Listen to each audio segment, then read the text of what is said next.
Hello everybody, it's Vertical Sandwich. Welcome back to Book Reviews. So, this should be book review number 100. And I thought about it and I said, well, what should you do for like book review number 100? And I didn't want it to be just like a normal review. So, I picked this.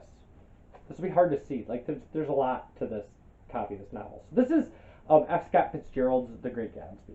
And it was the original copyright of this book was 1925. It's a jazz age novel. Jazz age novel. It is it's The Great Gatsby, right? If you've had a literature course, somebody has, especially if it focused on American literature, like The Great Gatsby was, or maybe not. Maybe you had a professor who, decided that instead he'd have you read Hemingway or something like that. I don't really know. But this is often included in like high school literature courses and stuff. It's not.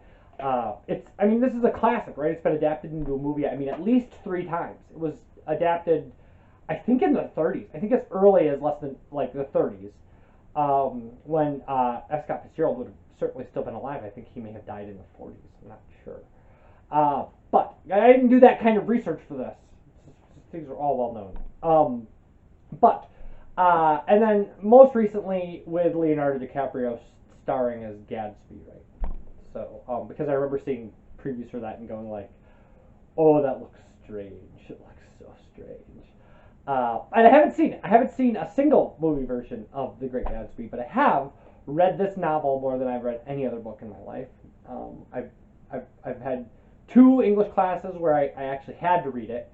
But then you can see, if you look at kind of like, if you look at the kind of pages in here, you can see that like they're all kind of scribbled up and underlined, and this is like, it's an unreadable text at this point. You would never give this to somebody else and be like, here, read this. They would be so confused. The inner page has like lists of things like, for next read, think about gatherings, like, of characters, i.e. Meeting Tom and Daisy, or meeting Myrtle and Tom, or meeting Gatsby, or Daisy meeting Gatsby, Daisy and Tom and Gatsby, like the crowded, just things like that. Because the thing about The Great Gatsby, and let's just read the back cover, and we're going to talk about this, because this is a book I'm going to gush about, because I think this is there are certain things where you just go like, just wow, just wow. And The Great Gatsby is one of those things where you just wow. There's not going to be about a lot about the plot of the back, because this book is so famous and so studied and so read that like they don't even think it's important to give you a plot synopsis, because it's The Great Gatsby. This is the definitive textually accurate edition of the classic of 20th century literature, The Great Gatsby, the story of the fabulous, wealthy J. Gatsby and his love for the beautiful Daisy Buchanan, has been acclaimed by generations of readers.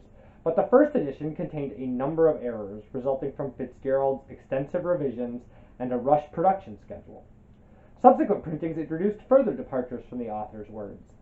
This edition, based on the Cambridge Critical Text, restores all the language of Fitzgerald's masterpiece, drawing on the manuscript and surviving proofs of the novel, along with Fitzgerald's later revisions and corrections. This is the authorized text, The Great Gatsby as Fitzgerald intended it.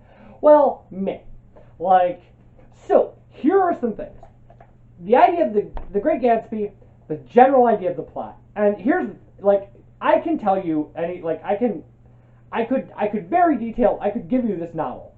Just sit down and talk you through probably scene by scene of this novel. So maybe that's not fair. It's been a while since I've read it, but I did, at one point I worshipped this novel. So, and I think it's worth it.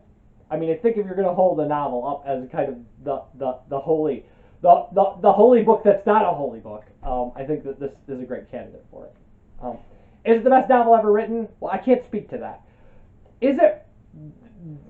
I think it has a great claim to be the best novel written by an American. I think that is an argument you can make and defend. That the best thing written by an American ever is The Great Gatsby. When you start throwing British literature and Russian literature into the mix, like, and kind of and specifically things like this novel regularly comes into the top 10 of world literature lists, but it consistently loses to like Ulysses. The other contender in American literature, I guess, is Grapes of Wrath, which I've never read, and I probably should. But because that also regularly. But who cares about lists? What we care about is what we like and what is worth reading. And I like this, and it's worth reading. It's a short novel. It's a little under 200 pages. This edition clocks in at 189. And the premise of the novel is that this guy, Nick Carraway, he's like moves to New York, and he rents a house. And just across from his house is this house that throws fantastically ridiculous parties every night. And then he ends up running into the owner, who has become like this super famous guy, and his name is Gatsby. I'm like, that's the thing. And while Nick is in New York, he also hangs out with his cousins or whatever, and like one of them, they're like old money, and it turns out Gatsby is this new money guy. That there's this rumor that he made his money kind of bootleg, right, or something illegal. I don't know that it's ever like really. He's shady, right? He's shady new money. And these other people are old money. And it turns out that before he went into the war, Gatsby knew Nick's cousin and was in love with her. But it could never happen because he wasn't in money, right? And now he's rich, and he would like to reclaim the love that he lost in his youth. Like, that's what The Great Gatsby is all about. And here's the thing, is that, like, the idea of feelings versus property and old money versus new money and the class system in America is not only at the heart of everything Fitzgerald wrote. Fitzgerald is obsessed with American class system and the American economic class system, specifically. In case you ever want to confirm that, read the short story "The Diamond as Big as the Ritz." But that kind of social class system, and then old money versus new money and property versus emotion, is at the heart of any American story, right? Like, if what you say is, when people say like, oh, I'm going to write the great American novel. No, this is the great American novel. It's all about money versus humanity. And like, I'm not saying, but like, this is a fiercely capitalistic society. I mean, like, unregulated capitalism is, is underlined in every history book. Like, just go through. I mean, like, it really is. It's like this nation starts with an economic argument about the rural South versus the industrial North, and it never lets up. It never lets up all the way through robber barons to where we are today. So, like, if we were like, when they if we were locking up American artifacts for aliens to experience, and we had to pick a book, this is the book. This is just, here you go. This is what America was all about. It was all about how people's dreams intersected with money, and what money did to that. And that's what Gatsby's all about. Like, and here's the thing, is that, like, it's not just that. It's not just that. Is the Great Gatsby is one of the tightest novels you'll ever read. Like, famously, Fitzgerald fit like 900 references to time in here, and like, it's just like it, because it. I mean, you just can't. If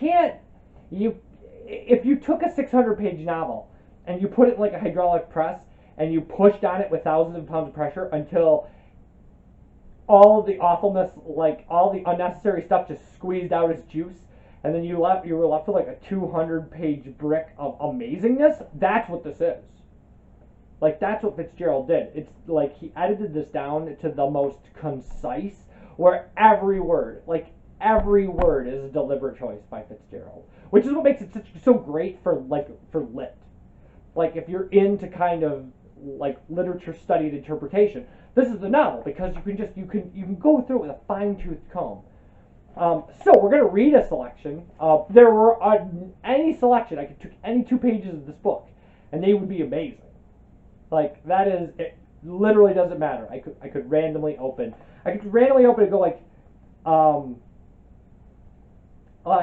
We passed a barrier of dark trees, and then the facade of 59th Street, a block of delicate pale light, beamed down into the park.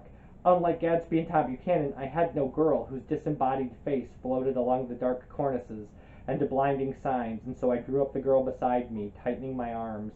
Her wan, scornful mouth smiled, and so I drew her up again, closer, this time, to my face.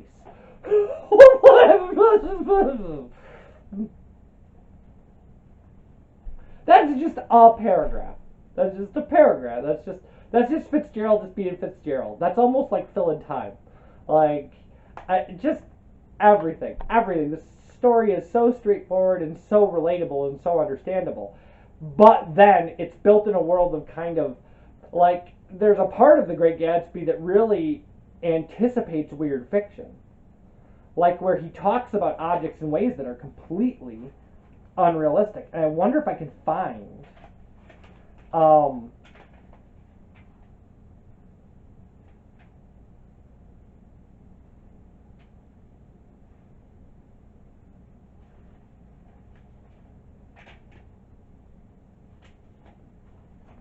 okay.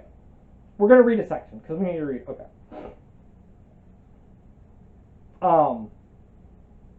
So this is Tom and Nick have gone into town, and Tom has picked up the woman he's having an affair with. Her name is Myrtle.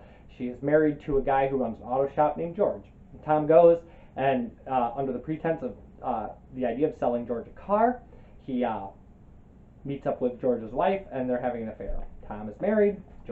Myrtle is married, and they're in an apartment, probably that Tom rented, and then like this says, like they're having this little party.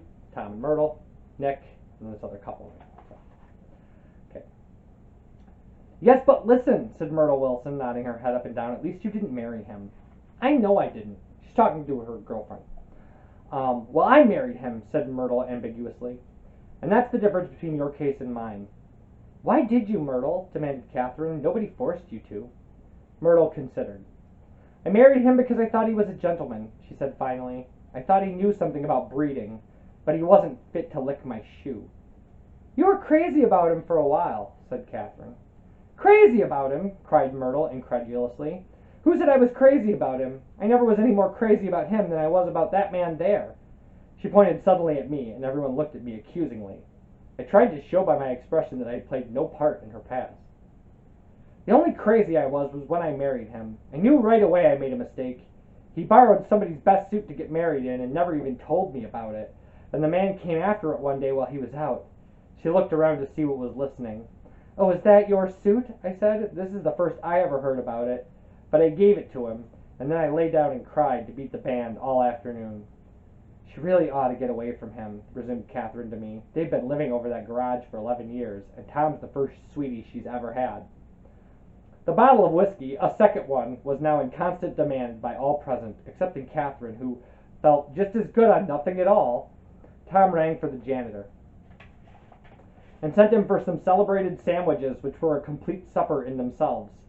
I wanted to get out and walk eastward, toward the park, through the soft twilight, but each time I tried to go, I became entangled in some wild, strident argument, which pulled me back, as if with ropes, into my chair. Yet high over the city, our line of yellow windows must have contributed their share of human secrecy to the casual watcher in the darkening streets, and I was him too, looking up and wondering. I was within and without, simultaneously enchanted and repelled by the inexhaustible variety of life. Myrtle pulled her chair close to mine, and suddenly her warm breath poured over me the story of her first meeting with Tom. It was on the little two seats facing each other that are always the last ones left on the train. I was going up to New York to see my sister and spend the night. He had on a dress suit and patent leather shoes, and I couldn't keep my eyes off him, but every time he looked at me I had to pretend to be looking at the advertisement over his head. When we came into the station, he was next to me, and his white shirt front pressed against my arm, and so I told him I'd have to call a policeman, but he knew I lied. I was so excited that when I got into a taxi with him, I didn't hardly know I wasn't getting into a subway train. All I kept thinking about over and over was, you can't live forever. You can't live forever. She turned to Mrs. McKee, and the room rang full of her artificial laughter. My dear, she cried, I'm going to give you the dress as soon as I'm through with it. I've got to get another one tomorrow. I'm going to make a list of all the things I've got to get. A massage and a wave and a collar for the dog and one of those cute little ashtrays where you touch a spring and a wreath with black silk bow for Mother's grave that'll last all summer. I've got to write down a list so I won't forget all the things I got to do. It was 9 o'clock. Almost immediately afterwards, I looked at my watch and found it was 10. Mr. McKee was asleep on a chair with his fist clenched in his lap like a photograph of a man of action. Taking out my handkerchief, I wiped from his cheek the remains of the spot of dried lather that had worried me all afternoon. The little dog was sitting on the table, looking with blind eyes through the smoke, and from time to time groaning faintly. People disappeared, reappeared, made plans to go somewhere, and then lost each other. Searched for each other, found each other a few feet away. Sometime toward midnight, Tom Buchanan and Mrs. Wilson stood face to face, discussing in impassioned voices whether Mrs. Wilson had any right to mention Daisy's name. "Daisy, Daisy, Daisy," shouted Mrs. Wilson. "I'll say it whenever I want to. Daisy, Day." Making a short, deft movement, Tom Buchanan broke her nose with his open hand.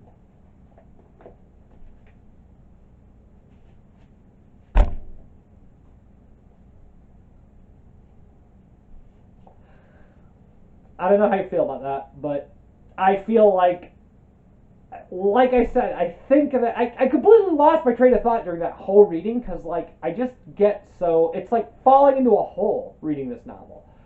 It's so amazingly just, like, it's just all consuming.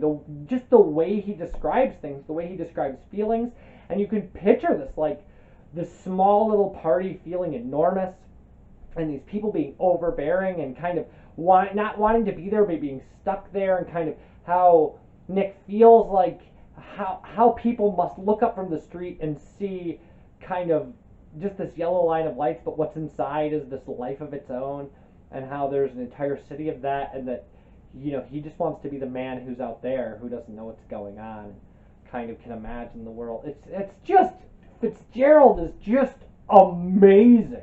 And, like, I'm actually not head over heels in love with any of Fitzgerald's other work. It's fine. Like, but it all kind of seems to be like, this is the thing. Like, this is the thing where I just don't know how you keep on going after writing a novel like this. How do you read this? And then just go like, yeah, I think I got another novel in me. Because, like, this is, for me, this novel is perfection. It is every little thing about it. That, like, it's one of those things where if you took out a sentence, the entire thing collapses. It's just beautiful. Everything about it is beautiful. It's like, and like I was saying, it's Fitzgerald has this way of making things both real and unreal that, like I said, really kind of heralds the coming of kind of this weird fiction. And like when you read things like As I Lay Dying by Faulkner, and you go like, oh, this is going really crazy. Like, yeah. Like, that's what the literature that I love today has its roots in these kind of things. Like this kind of, like, the work of these guys who went, like, as I was holding the book upside down there, the work of these guys who just went like, life is real. Like, our stories can be about things that are realistic, but what goes on in the human mind, we don't understand. We don't understand the things that, you know, the things that we see, the way, like, that's not the way we think them. Right? So, like, a table isn't a table to everybody who views it. It's something, you know, like, and people are as unique and kind of trying to put that into a story. And again, the story's fine. The story is absolutely fine. The story is a passable story. It says a lot about America and the social class system. It does that. But, like, it does it in a way that is so mind-blowingly good and filled with purpose and intention that, I mean, it's a masterwork. It's just one of those things that you just, like, you got to wrap your head around it just to get it in there. Like, because it's a foundational piece of what our storytelling is about in this country at this point. You know, it's not only a genuinely popular story because it's relatable and understandable, which it is both. It's also masterfully written. It's masterfully written. It's also beautiful. It's hauntingly beautiful. And it's dark. Like, it's not hauntingly beautiful because it's a poem about daffodils, right? It's hauntingly beautiful and it's an American tragedy. Um, like and all those things are, I mean, for American literature, I mean, this is just this is just this is just key. It's a keystone of our culture as far as literature goes. And that's the thing, is that the reason I wanted this to be my 100th book review is because um, it's also a really easy read. Like, you can read The Great Gatsby in a day. You can, like, easily read The Great Gatsby in a single day. And it's a genius landmark work of American literature. Like, should you read The Great Gatsby today? Yeah. Well, you should probably read it over the course of a week. Just 40 pages a day for 5 days would be perfectly fine. Perfectly fine. But, like, yeah, this is huge. This is huge. I can't speak. I know I say a lot. I can't speak highly enough but like, if you were to exile me to a desert island and you were like, grab a book, off you go. This might be the first book I reach for. This would be the book I take. It would. It would. It would. This would be the thing I would take. I would take this. I would take this and I would read it. And I've already read it over 10 times. I mean, I know I used to count, and I know where the count was when I stopped counting, and it was well over 10, and it was under 20, but it was well over 10. And I would still take it. I would still take it. I enjoyed reading it right now. I lost myself reading this book, and I just think that, you know, it's a testament to. I've read a lot of books, and this one I can't say enough about how brilliant a creation this is. How absolutely are there better books? Sure, maybe, but like, are there better books written by American? I have my doubts. Are there books that are more concisely written that are in this league? No. You will not find a shorter book better than this. Like, this hits all your boxes for what you want a book to be. It is brilliant, it is poignant, and it is easy to read and quick. Like, I mean, if you're just a casual reader, it's still a great book. If you're a serious student of literature, it's a great book. Like, if you're interested in class policy, it's a great book. It's a great book. This is a great book for everybody. For literally everybody. Like, this is a great book. You want to understand more about Americans? This is a great book. Are you an American that wants to understand more about America? This is a great book. What was true in the Jazz Age is as true today as it ever was. So, like, yeah, Great Gatsby. Like, seriously, this is the 100th book review. So, when we come back, something that's not a masterpiece of American literature.